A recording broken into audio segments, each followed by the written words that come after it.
ప్రస్తుతం వైఎస్ఆర్సీపీ కేంద్ర కార్యాలయంలో ఆ పార్టీ అధికార ప్రతినిధి తమ్మినేని సీతారాం మాట్లాడుతున్నారు. ఆ లైవ్ చూద్దాం. టెక్నాలజీస్ ని పాజిటివ్ గా సానుకూలంగా ఉపయోగించుకోవటంలో తప్పేం లేదు. ఆయన అటువైపు నిర్దేశిస్తే మన రాష్ట్ర ప్రభుత్వం ఆర్థిక మంత్రి గారు యనమల రామకృష్ణుడు గారు మరోవైపు రాష్ట్రానికి ఆయనేమో జన్మభూమి, మన ఊరు, నవ్యాంధ్రప్రదేశ్, స్వర్ణాంధ్రప్రదేశ్ స్లోగన్తో ఆయన వెళ్తుంటే వీరేమో మధ్యాంధ్రప్రదేశ్ నిర్మాణాన్ని చేయండి అని చెప్పే ఆదేశాలు ఆర్థిక మంత్రి గారు సాక్షాత్తు ఈ సెప్టెంబర్ ఎండింగ్ అయ్యేపాటికి వాళ్ళు పెట్టుకున్నటువంటి లక్ష్యాన్ని చేరుకోలేకపోయినారని అధికారుల్ని హుకుం జారీ చేస్తున్నారు.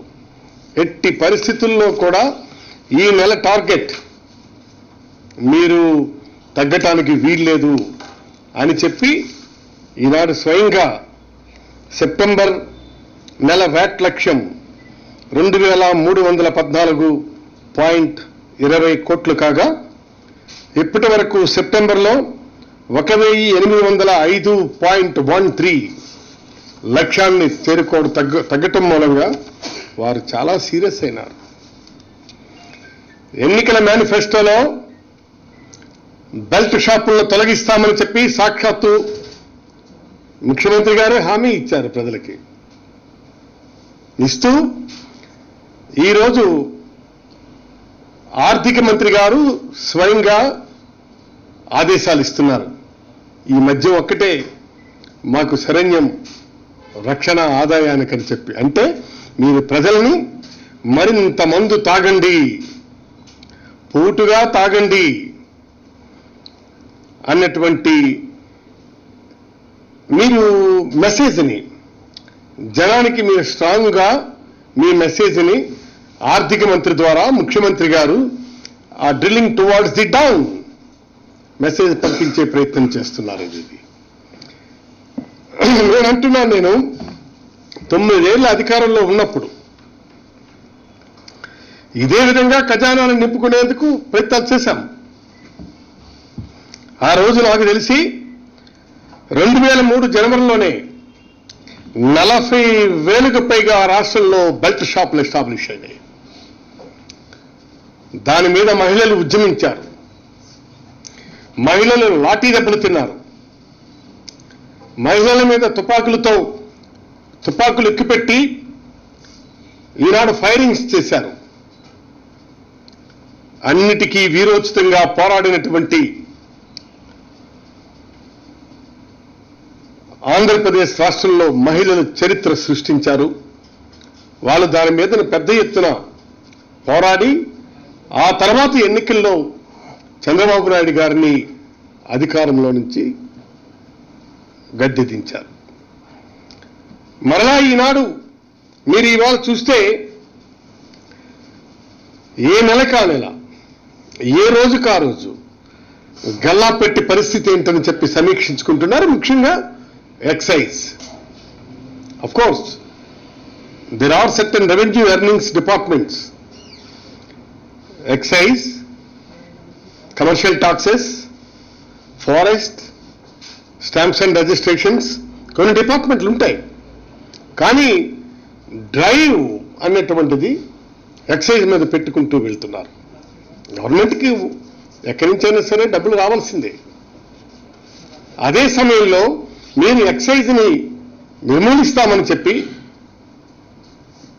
ప్రొహిబిషన్ కూడా మేము ఇంప్లిమెంట్ చేస్తాము, ఈ నేపథ్యంలో బెల్ట్ షాపుల్ని మేము క్లోజ్ చేస్తామని చెప్పి మీరు ఒకవైపుని ఈ ఆదేశాలు ఇవ్వటంలో దీని అర్థం ఏమిటి? మీరు ఇప్పటి వరకు చాలా ప్రోగ్రాంలు పెట్టారు. పొలం పిలుస్తోందిరా, బడి పిలుస్తోందిరా, నీరు చెట్టు, జన్మభూమి, మన ఊరు. ఒకసారి అక్టోబర్ నుంచి సామాజిక పింఛన్లు కూడా ఎన్టీఆర్ భరోసా అని చెప్పని పేరు పెట్టారని ఇప్పుడే విన్నాను. నేను మన పాత్రికేయ మిత్రులు చెప్తే అది వినుకుంటా ప్రెస్ కాన్ఫరెన్స్కి వచ్చాను. నేను అంటున్నాను, ఈ పేర్లన్నీ పెడుతున్నారు. ఎన్టీఆర్ సుజల సావంతని ఒక కార్యక్రమాన్ని కూడా టేకప్ చేస్తామంటున్నారు. మరెందుకు నేనేమంటున్నానంటే, మీరు ఎలాగూ ఎన్టీఆర్ సుజల స్రవంతి ఇచ్చే పరిస్థితి కనిపించదు, నీళ్లు పోసే పరిస్థితి లేదు. కనీసం మీరు ఏమైనా నారావారి సారా స్రవంత్ అని చెప్పి ఒక పథకాన్ని పెట్టి మన ఊరు మనసారా అని చెప్పి మనసారా తాగే ప్రయత్నాన్ని మీరు ప్రోత్సహిస్తున్నారా ఆర్థిక మంత్రి గారు? చెప్పండి. దానికో పెట్టండి, అన్నిటికీ పేర్లు పెడుతున్నారు కదా. కాబట్టి నారావారి సారా సుజల స్రవంత్ అని పెట్టండి. పెట్టి బ్రాండ్ ఇమేజ్, బ్రాండ్ వాల్యూ, మీరు మాట్లాడితే ప్రతిదీ బ్రాండ్ వాల్యూ, బ్రాండ్ ఇమేజ్ పెంచాలంటున్నారు కదా. ఈ బ్రాండ్ ఇమేజ్ పెంచుకుంటూ ఆదాయాలను పెంచుకోవడానికి చూస్తున్నారా మీరు? వాట్ మిస్టర్ ఫైనాన్స్ మినిస్టర్, చెప్పండి. మీరు your a senior most in the cabinet.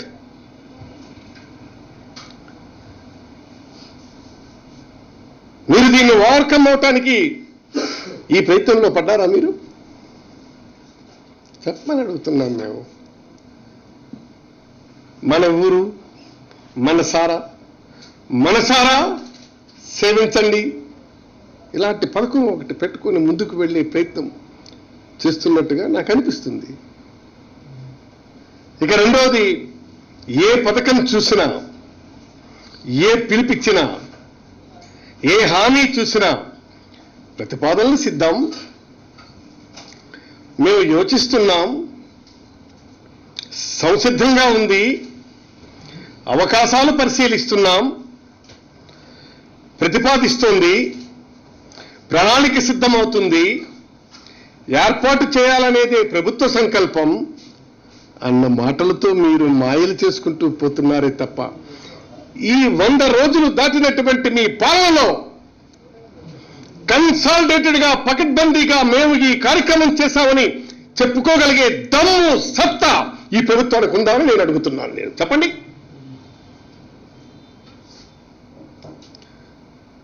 Anybody can come for open discussion.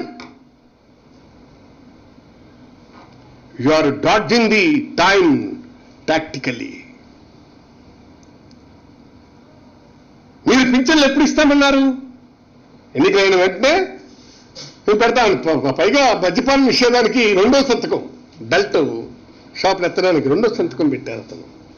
అంటే if I memory is right, అది 2వ సంతకం కింద పెట్టారు. అది మీరు కత్తెరలు వేసుకుంటూ వెళ్ళిపోతున్నారు మొత్తం.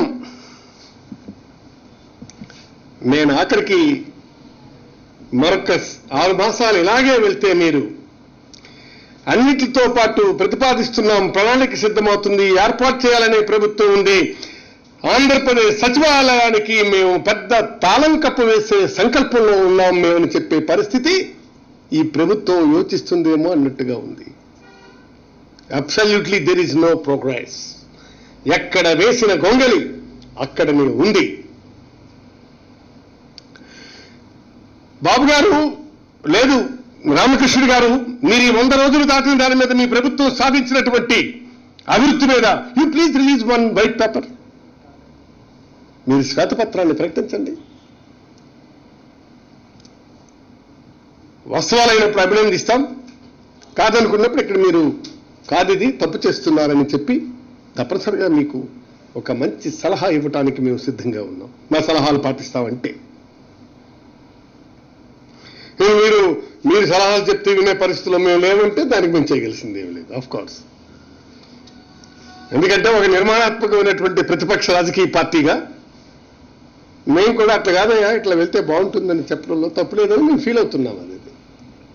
ఇక రెండవది, ఆయన మాట్లాడితే ప్రతిదీ కూడా 2029 అది ల్యాండ్ మార్క్. 2029 నాటికి మేము ఈ విజన్ని ముందుకు తీసుకొని వెళ్తాం. ఏంది మీరు 2029 దాకా మీరు ఉంటారని అనుకుంటున్నారా? మీరు యూఆర్ షైరింగ్ ఇన్ ఫూల్స్ ప్యారడైజ్. మీరు పిచ్చివాళ్ళ స్వర్గంలో మీరు విహరిస్తున్నారు. జనం ఏమనుకుంటున్నారో మీకు తెలియడంలా. ఇలాగే విజన్ 2020 అని చెప్పి చివరికి మనం బొక్క బోర్లా పడ్డాం.